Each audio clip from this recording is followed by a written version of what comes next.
This video is brought to you by Patreon supporter Scott. Hello and welcome, ladies and gentlemen. Today we are taking a look at the ZCO 4-20 from Patreon provider Scott. This features the MPCT-3 reticle and comes in at a fairly svelte 34.8 ounces. Now, the overall price on this thing is about $3,750, $3,750. So if you're in the budget price point of like a $400 or $500 optic, this is clearly not going to be for you. But it also begs a question. Are we into the land of diminishing returns? For nearly $4,000 if you were to include tax in most states, is this worth it?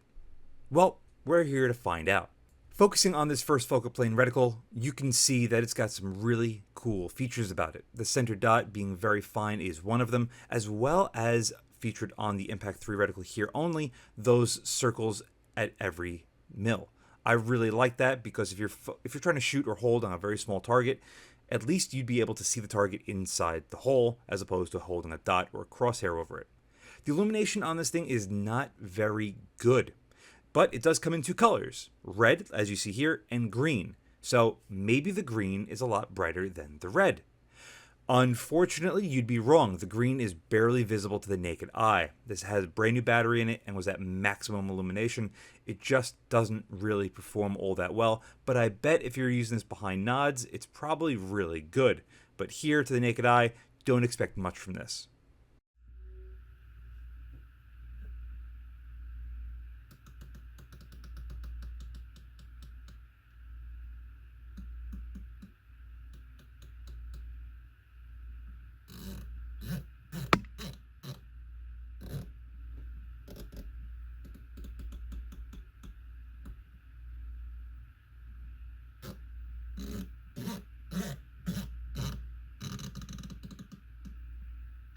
These are legitimately some of the best turrets I've ever felt. The sound, the feel, everything about them is basically perfect. Zero compromise optics, 4-20 with the MPCT-3 reticle. I have changed the position of my light on the target, so this way hopefully we can see things a little bit better. It's also a little bit better representation of just how dark it is down here at times. Anyway, the reticle lines up basically perfect to my target, so that's all good, fine, and dandy. Illumination on this thing down here with this current setup is not the brightest thing in the world. My camera is also doing really funky things, even though it shouldn't be. Anywho, let's give this thing a good old box test. 1, 2, 3, 4, 5, 6, 7, 8, 9, 10. 1, 2, 3, 4, 5, 6, 7, 8, 9, 10. 1, 2, 3, 4, 5, 6, 7, 8, 9, 10. 1, 2, 3, 4, 5, 6, 7, 8, 9, 10. 1, 2, 3, 4, 5, 6, 7, 8, 9, 10. 1, 2, 3, 4, 5, 6, 7, 8, 9, 10. 1, 2, 3, 4, 5, 6, 7, 8, 9, 10. So the power cord to my light is sort of obstructing us. But let's go one more. 1, 2, 3, 4, 5, 6, 7, 8, 9, 10. All right, so it looks like we have a slight discrepancy. To show that this is rigid, I am now moving my mount. As you can see, it returns to 0 perfectly fine. We do have a bit of a blurry image to the top right, but let's see if we can... Oh, wow. Adjusting the side focus does some weird and wonky stuff. Alrighty. Alrighty. Anyway, let's return the windage back to 0.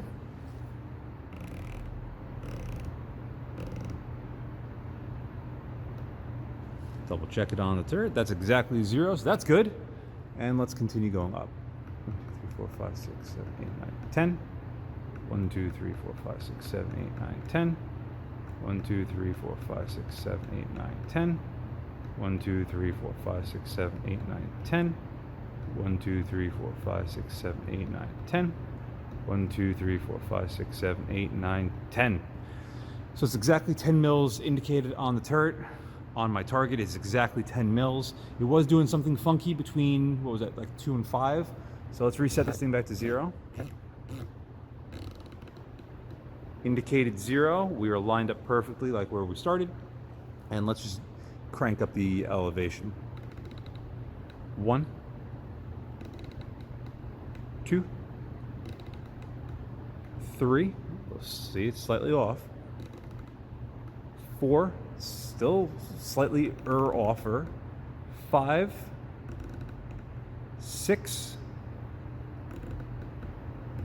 7, and there it's basically lined up. 8, 9, and 10. Ha ha ha! 10 mils of elevation. All right, so doing some wonky stuff, but I mean it returns to 0 well, but you know, fuck it. 1, 2, 3, slightly off. 4, 5, 6, 7, 8, 9, 10.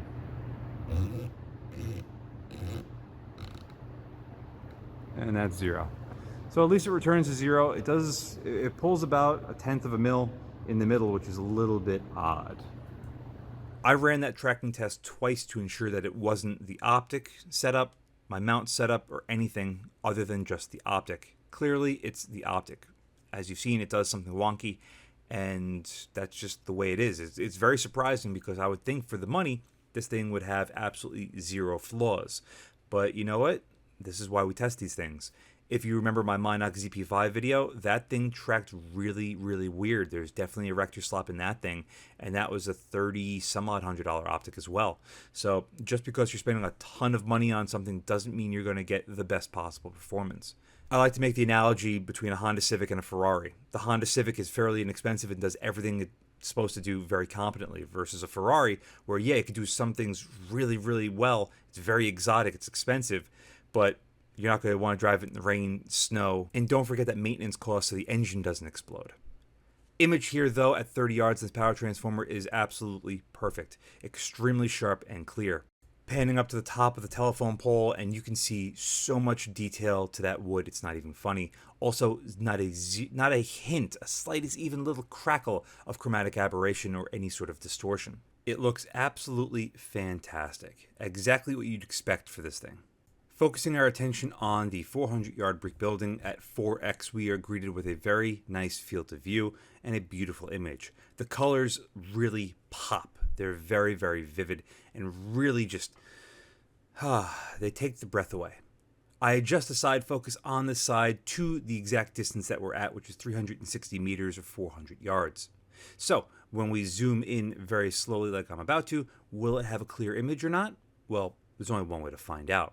One thing I did notice with this thing, the more I used it, there was a bit of a hard spot right there in the magnification ring. It's very odd. I can't explain it. It's almost like it's got to get broken in. However, as we take the magnification ring all the way up to its maximum, you can see we're greeted with a very clear image. I fine-tuned the side focus to see if we can get it any sharper, and really, honestly, it really doesn't matter. It was basically perfect. One very clear difference between this and the Minox ZP5 was the depth of field, meaning as you adjust the side focus on this, you have a very gradual depth of field. There's a lot of the image in focus. Whereas with the ZP5, if let's say you were focused on the parapet wall, the bricks would be slightly out of focus, and the tree in the foreground would be slightly out of focus. This is much more forgiving, as in it gives you a much larger range of the image that's going to be in focus, despite there being a slight distance discrepancy. The ZP5 was very boom on the nose. As far as the image here, this is basically as good as you're ever going to get. This is absolutely fantastic. The contrast between all the bricks and the mortar is just mind-bendingly good. I've had some really good optics here, but nothing looks as good as this. But again though, is it that much better than some of the competition to make it warrant the price tag? Well, instead of me telling you about it, let me just show you. It's a lot easier that way. On the left will be the ZCO, and on the right's the Minox ZP5. Now granted, these are filmed at very slightly different parts of the day. The sunlight's never going to be identical from one video to the next, even if I film them in series one after the other. I've tried that already. It's still not 100% a perfect world, but here you can clearly see the difference between the ZCO on the left. Granted, there's a 5x difference between these two, but the ZCO just has a lot more character to the image. Now on the right is going to be the Razor HD. Now it's been a while since I filmed this review, and a couple things have changed with my reviewing style and just the way I do things. But again, the lighting's not 100% the same. But ultimately, we still have a very good image with the Razor HD, but the ZCO just has so much more life to the image, so much brighter colors. And that's what's going to be the main difference between the ZCO and anything basically under that. Now, just for the hell of it, here's a $500 optic that I have yet to review. This is actually a snippet that I just pulled out just to show you guys what a $500 option will look like compared to the ZCO. Now, this $500 option does look very good, but comparing it to the ZCO, it's worlds apart. But again, is it that much of a world apart where it really makes that much of a difference? And that, again, is the whole point of my channel.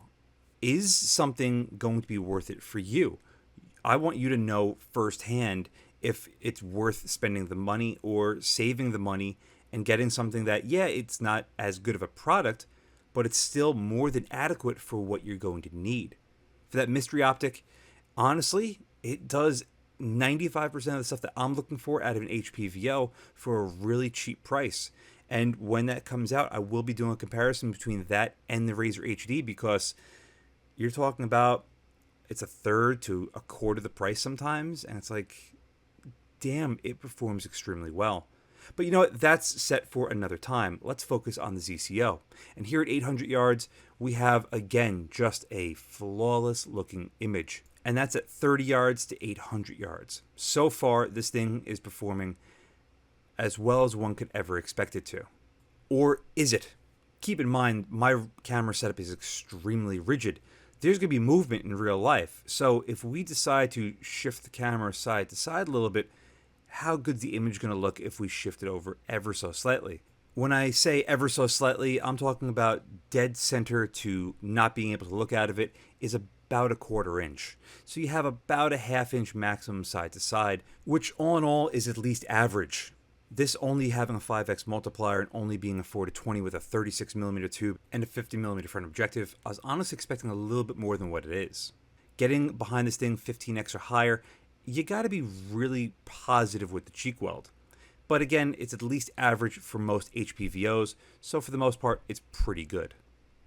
Let me make that live a little bit more for you.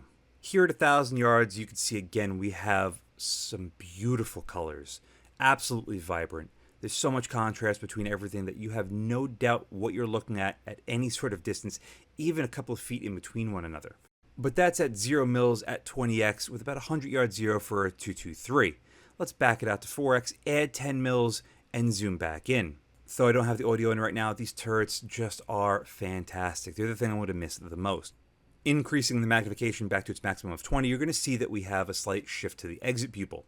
It's easily corrected by lifting your head up about 1/8 of an inch, but it's still something that you will notice. However, one thing that you're not going to notice is a difference to the image quality, 0 versus 10 mils added. Which one do you think is which? The left is 0, the right is added 10 mils. Can you tell a difference? I can't, and I filmed the damn thing. The only thing I could say is maybe the added 10 mils is a little bit darker edge, but that's about it. That's what you're paying for on this thing. You're paying for the image to be the same no matter what. Here in low light environments, guess what? We have a lot of light coming through this thing. Again, it's only a 5x multiplier, 36mm tube, but only a 50mm for an objective. Even the illumination decided it was going to show up. Now, though it's a little bit dimmer than I would ultimately like, it's more than adequate for most environments, and it's extremely clear and well done. The image gets a little bit darker around 20x, but again, that's probably due to the 50mm front objective. The illumination, once I start to dim it, does start to do this dance, but that's only on the camera, not to the naked eye. Some would argue and even call me crazy for wanting to spend a lot of money on my toys that I use here at 50 yards. But guess what? If I'm going to be using it most of the time here, I want really nice things to have more often than the few times I go to large bore and 300 yards and beyond. At 4x at 50 yards, the image is exceptionally flat. You can see there's no distortion, fisheye, or the lot. Again, an excellent performance. Focusing our attention on a shot-up precision target that my friend was shooting at, is it even a question if you're going to be able to make out 22 LR holes at 50 yards? No, it's no question whatsoever, because the glass in this thing has so much sharpness and resolution to it. You can see basically every little piece of information on that paper without question. On to the good stuff. The eye box. Here at 4X, you can see it is clear to the naked eye. It is very open and forgiving. About as good as the best LPVOs are at 4X, which is honestly fantastic. Getting behind this thing at 4X is very easy. At 12X though, like you see here, it does start to get a little bit more challenging. We have a lot more scope shadow that comes up the second you come off axis on this thing. And it's just one of those things that, you know, you're going to have to expect. The illumination I have off because it's so dim you wouldn't see it anyway. At 20X though, it is very tight like I was telling you guys earlier. It's very touchy. You got to be perfectly behind it all the time. The exit pupil is fairly small. That's why you saw when we added 10 mils of elevation, we had to adjust the camera. Finally, getting into my final thoughts on this zero compromise optics 4-20. Well, first off, I absolutely love the magnification range. Going from 4X to 5X might not sound like a big difference, but it really does help with your field of view. And that's somewhere where this optic sort of shines. At 100 yards, at the minimum, you have 28 feet, and at the maximum, you have 6 feet. Comparing that to the ZCO, you have 22.8 versus 4.8. Granted, that is a 5-25. With the Razor HD 4.5-27, it's 25.3 to 4.4. But if we were to compare this to the 3-18X version of the Razor HD, it's 37.8 and 6.25. So all things considered, this ZCO is very good when it comes to the field of view. In the weight department, however, it's sort of middle of the pack. This is 34.8. The ZP5, granted being a little bit bigger, is 34.2, so it's actually lighter. And the Razor HDs, both the 4.5-27 and the 3-18, are 48.5 and 46.5 respectively. And then trying to sort these out for price point, well, guess what? This is the most expensive, followed closely by the ZP5, and the Razor HDs are trailing by a fair margin price-wise. But this has definitely got the best glass, colors, and image, bar none. But again, though, what happens if you're looking for a heavier optic to weigh your gun down? You go look at the Razors. Speaking of looking at the Razors, let's do again a side-by-side comparison between the ZCO on the left and the ZP5 on the right. Clearly, when I filmed the ZP5 for the range testing, it was wintertime and very, very cold. So again, this isn't going to be a direct comparison of one versus the other, but you can still get a very good sense of what to expect one versus the other. After this, I will look at the Razor HD 4.5-27, but again, my footage of that isn't up to snuff to my current standards. Anywho, the ZP5 on the right, you can clearly see has a very sharp image despite being in a slightly darker environment. But like I was saying earlier, the depth of field is slightly different. Focusing our attention on some steel plates, you can see a lot of detail on both of those plates through both of these optics, despite the difference in the brightness and the snow versus the mulch. The mulch does have a lot of detail on it, though, from the ZCO. The snow is really hard to pick up on anything, but the ZP5 is doing a pretty good job of it. Our last little look before we switch over to the Razor HDs at the 200-yard paper line, and unfortunately, again, there's just too many differences over here to have it be a true side-by-side comparison. But again, the ZP5 does fairly well, though I wasn't anywhere near as satisfied using the ZP5 as I was the ZCO. The controls are a little bit better on the ZCO. The turrets are much easier to read on the ZCO. The ZP5, I really didn't like how broad the triangle was. There was a lot of differences, but ultimately, if I had to choose between the ZCO and the ZP5, I'm going ZCO. And with that, let's take it back a notch, or possibly even two, and look through the Razor HD 4.5-27x56. Again, when I filmed this, I wasn't up to snuff to where I am currently with my review filming style, so take it for what it's worth. Now, there are clearly differences between these two optics, but are the differences big enough to warrant the price gap? You can get a 4.5-27 Razor HD for well under $2,000 right now, which is basically half the price of the ZCO. Granted, it is 14 ounces heavier, which is an entire other optic on top of the ZCO. But does that really make a difference for you? For myself personally, not really. The Razor HD is a phenomenal optic. You can get it, again, like I said, for a fairly good price, and it performs all of its tasks extremely well. The reticles might not be as good as some of the competition, like this MPCT-3, or some of the newer options from Vortex themselves, but they still hold up very well. On the used market, you could find them for a real good price, and guess what? They have the best warranty in the business. Whereas with ZCO, I would hate to have to figure out how their warranty is, because usually the more money you spend on an optic, the worse the warranty is, or at least so I've come to find out. Between these two optics, there's a clear winner from me myself. It's the Razor HD. In fact, it might even be some of the lesser expensive versions of the Vortex products, for example the PST, or even some of the other things that we were taking a look at earlier. However, if you're looking for the absolute best of the best, you got to spend extra money for it. And in that case, the ZCO is definitely those few steps farther ahead than the Razor. For me though, I can't justify the price of the ZCO or anything basically over like $2,000. I don't have the need, the necessity, or the income to fund that. But maybe you do. Maybe you're a competitive shooter, you're a professional shooter, or you just love having the best possible product. Or maybe you have the money just to throw around and you don't care. At that point, though, you're probably not even watching my video. This is probably so beneath you, it doesn't matter. You're just going to go to any store, whether it be online, in person, pull out your credit card. You're going to buy this, a Tangent Theta. You're going to buy the top-of-the-line Night Forces. And you're going to say, whatever, I don't care. And if that's actually the case, I'm only a little bit jealous of you. Okay, I'm very jealous of you. Happy now? I'm very jealous of you. What else can I really add to this? Not much.